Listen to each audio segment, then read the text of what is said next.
Europe Matin, Dimitri Pavlenko. L'édito sport. Bonjour Virginie Fulpin. Bonjour Dimitri, bonjour à tous. Et c'est une femme qui va être la nouvelle patronne de Roland-Garros, la nouvelle directrice. Elle s'appelle Amélie Mauresmo. Première femme à occuper ce poste. Mais pour vous, ça n'est pas ça l'essentiel. C'est pas que ce soit une femme.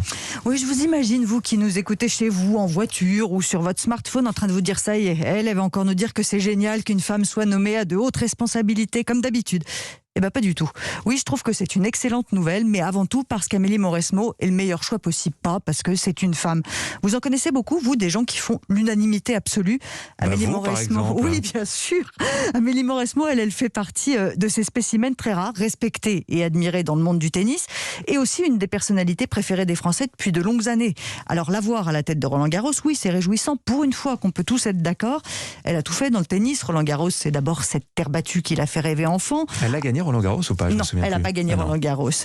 Elle a aussi été élève au Centre national d'entraînement sur ces mêmes cours, joueuse, numéro 1 mondiale.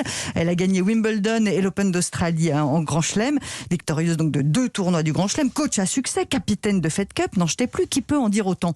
Alors non, c'est pas la peine d'insister sur le fait que c'est la première femme à la tête de Roland-Garros.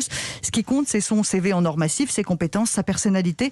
Le jour où on arrêtera de dire c'est la première femme, on aura bien évolué. Oui, d'ailleurs, Amélie Mauresmo, elle l'a dit elle-même lors de sa nomination, elle ne veut pas être, je cite, la première femme directrice de Roland-Garros. C'est tellement lassant de devoir jouer à la première femme. Je ne sais pas si vous vous souvenez, Amélie Mauresmo a été la coach d'Andy Murray de 2014 à 2016.